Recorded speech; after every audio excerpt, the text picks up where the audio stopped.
Welcome top news today. Over the last year, the world watched from the edge of its seat as Donald Trump, a former reality television star, was sworn into an office that made him, by many standards, one of the most powerful people in the world. But as the president continued to tweet, it became clear that the gravitas of the Oval Office did not necessarily include a public relations filter. With all of the attention on him, it may have been easy to miss some of the other most problematic things men said in 2017. Ultimately, Trump was certainly not alone when it came to making questionable, or outright offensive, statements. From false apologies for sexual assault to appeals for already paltry rape sentences, some men really ran the gamut of poorly timed, tone-deaf speech this year. One name that immediately comes to mind, of course, is Roy Moore, who refused to halt his campaign even as senior members of his party publicly urged him to. He continues to deny any of the sexual misconduct allegations against him. Then, there were the powerful men accused of sexual misconduct who decided that the responses to allegations against them should include the fact that they disagreed with some of the details. The fact is, with social media and technology developing at a rapid pace, insensitive and problematic statements that may have otherwise been forgotten and are magnified, shared, and repeated for days, weeks, and months after they were first uttered. There is no free pass for bad form, nor should there be. And as the year comes to a close, it offers a perfect opportunity to review some of the highlights, or rather lowlights, of problematic statements made by men in 2017. Thinly veiled sexist insults. Lightweight Senator Kirsten Gillibrand, a total flunky for Chuck Schumer and someone who would come to my office begging for campaign contributions not so long ago and would do anything for them, is now in the ring fighting against Trump. Very disloyal to Bill Crooked used at Real Donald Trump in December. Trump accused Sen. Kirsten Gillibrand of begging for campaign contributions, alleging that she would do anything for them. That phrase, as many were quick to point out, is uncomfortably reminiscent of language used to describe sexual favors, and was criticized as wholly inappropriate in context. Add into the mix that Gillibrand has publicly said Trump should resign over sexual misconduct claims against him, and what you have is a shockingly tone-deaf tweet. Appealing a sexual assault conviction. Brock Turner's lawyers want to overturn his sexual assault conviction. https://conch1k via Mashable white privilege rapper culture at Paul Chatelain. In 2015, Brock Turner, a former Stanford student, was arrested for sexually assaulting an unconscious woman behind a dumpster. He was convicted of 3 sexual assault charges in 2016, all felonies. He could have served up to 14 years in prison, but the judge sentenced him only to 6 months. Ultimately, he only ended up serving half that time. Turner is now appealing his conviction, reportedly in an effort to reduce the part of his sentencing that requires him to register as a sex offender for the rest of his life. Though not directly himself, his legal advisor told the press, "What happened is not a crime." An alleged child molester asking for money. New Roy Moore fundraising email, received 5 minutes ago. I wonder if the next one will include the RNC in the line. His campaign highlights in yellow. At Henry Gomez. Moore has consistently denied the sexual misconduct and assault allegations made against him during his senatorial campaign, describing them as dirty politics and ritual defamation. But one of the most flinch-worthy things he did, aside from construing molestation allegations with political conspiracy, was asking for money from donors just as the accusations were picking up steam. In the email he sent out, he painted the accusations as part of a cosmic war. The forces of evil will lie, cheat, steal, even inflict physical harm, if they believe it will silence and shut up Christian conservatives like you and me, he wrote. Their goal is to frustrate and slow down our campaign's progress to help the Obama-Clinton machine silence our conservative message. That's why I must be able to count on the help of God-fearing conservatives like you to stand with me at this critical moment. Casting the Women's March as unhappy liberal women. Time to Calimel at Senator McDaniel. I think he'd like to hear from us. 601-359-2395 or cmcdaniel@senate.ms.gov. At Jill Biden Veep. In a Facebook post that is still published, Mississippi State Sen. Chris McDaniel, a Republican, described the Women's March on Washington, D.C. as a group of unhappy women. That wasn't all, though. He went on, we shouldn't be surprised almost all liberal women are unhappy. Perhaps there's a correlation, but I do have a question. If they can afford all those piercings, tattoos, body paintings, signs, and plane tickets, then why do they want us to pay for the birth control? Referring to immigrants as someone else's babies, Wilders understands that culture and demographics are our destiny. We can't restore our civilization with somebody else's babies. https://d.co/halfwo at Steve King Iowa Rep. Steve King tweeted in March that we can't restore our civilization with somebody else's babies.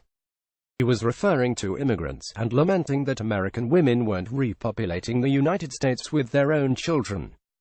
Twitter users immediately denounced the racist sentiment, but his message was lauded by former KKK Grand Wizard David Duke, who responded by tweeting, "God bless Steve King." When King was given the chance to explain himself, he doubled down on his comments, telling CNN, "I meant exactly what I said." Downplaying alleged unwanted touching with a joke. Second actress says George H.W. Bush touched her, told Copperfield joke. https://t.co7egshu at HuffPost. Poll actresses Heather Linden and Jordana Grolnick both accused former President George H.W. Bush of groping them during a photo op. They claimed that he then following up the alleged unwanted touching with a dirty joke. A spokesperson for Bush said that what the women experienced was a harmless and routine interaction to try to put people at ease. The president routinely tells the same joke, the spokesperson told CNN. And on occasion, he has patted women's rears in what he intended to be a good-natured manner. Some have seen it as innocent, others clearly view it as inappropriate. At least 7 women have now come forward with similar accusations, but the response has remained the same. Bush's camp says it was a joke, or else they do not address it at all. Likening diversity initiatives to discrimination, Google memo guy. Many other men seem not to understand that even posing the question about gender inferiority is a non-neutral act. At Rachel A. Klein in August, a former Google engineer made headlines when a memo he drafted, lambasting the company's diversity initiatives and describing them as harmful to men, made the rounds on the internet. He was eventually fired, but the impact of his comments is still reverberating through and around conversations about diversity issues in tech. A piece of his memo read, "Discriminating just to increase the representation of women in tech is as misguided and biased as mandating increases for women's representation in the homeless, work-related and violent deaths, prisons, and school dropouts." Blaming sexual assault on alcohol. https://t.clock6ibby5/5 at Kevin Spacey. When actor Anthony Rapp accused Kevin Spacey of sexual assault, Spacey responded by saying that he didn't remember the alleged encounter, and then apologized. He also came out as gay, which critics said was an attempt to overshadow the scandal. One additional tone-deaf piece of this apology, however, included the sidestep that he may have been intoxicated when the incident took place. "If I did behave then as he describes, I owe him the sincerest apology for what would have been deeply inappropriate drunken behavior," Spacey said. Effectively, it was yet another attempt to assign blame for the alleged incident elsewhere. Describing music as "too girl." Mike Coppola. Getty Images Entertainment. Getty Images. U2 frontman Bono said in a recent Rolling Stone interview that he believed music has gotten very girly. He continued, "And there are some good things about that, but hip-hop is the only place for young male anger at the moment, and that's not good." This digger insinuated that it's unfair to men that they're living in a world where women increasingly front musical acts, despite the fact that for decades, women lived in a world where men largely did so. Additionally, his statement was criticized as being racist. He seemed to suggest that the male anger expressed in hip-hop is unhealthy relative to its iterations in other genres. He also discounted the success of male hip-hop artists, suggesting that their achievements are somehow lesser for having come in that genre rather than his own. Calling accusers lies. Lavin Vlasic. Getty Images Entertainment. Getty Images. Earlier this year, the New York Times reported that Fox News parent company, 21st Century Fox, renewed commentator Bill O'Reilly's contract with them while knowing that there were sexual misconduct allegations made against him. Reportedly, Fox News also paid $32 million to settle a sexual harassment claim made against O'Reilly by a former network contributor. O'Reilly's response, that the details in the report were lies and smear, insinuating that women know less about sports. "He don't think it's funny to be a female and talk about roots. I think it's my job at Jordan Rodrigue. When reporter Jordan Rodrigue of the Charlotte Observer asked Carolina Panthers quarterback Cam Newton a question about route running, he responded with snark, "It's funny to hear a female talk about routes," he said. Rodrigue responded to the comment on Twitter. "I don't think it's funny to be a female and talk about routes," she said. "I think it's my job." Sponsors started dropping Newton in response to his comment, and he eventually apologized. Louis C.K.'s half-hearted admission. Looking for the apology in Louis C.K.'s statement at Ica_Ray. Famed comedian Louis C.K.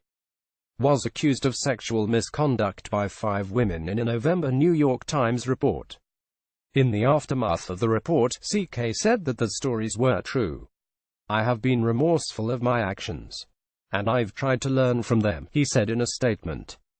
But while he did say that the stories in the report were accurate, not once did he actually apologize for what he had done to the women he had hurt. So, while it was refreshing that someone accused of sexual misconduct didn't use the space to immediately deny the allegations, his response still left a lot to be desired. Equating women with incubators. Wow. Why Rep. Scott Allen thinks women should be forced to procreate for the sake of the labor market. Women are people, not incubators. Pouting https://t.coi189 Jock at Narrell speaking about a bill concerning state coverage of abortion procedures. Wisconsin State Rep. Scott Allen suggested that abortions were bad for the labor force. Labor force shortages are tied to population declines, he said. And labor force shortages are a limiting factor in economic growth. Unlimited economic growth poses a problem when government tries to pay for public services and infrastructure.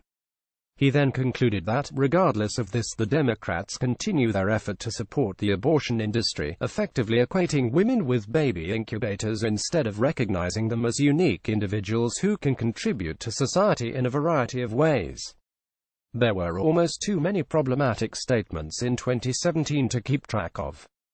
This is especially true of politics this year, but elected officials weren't the only ones who overstepped boundaries when it came to insensitivity. Entertainers and media moguls were also guilty. With the new year, you can hope that men in the spotlight will choose to think twice before they speak into a microphone, proverbial or otherwise. But whether that happens is truly a toss-up.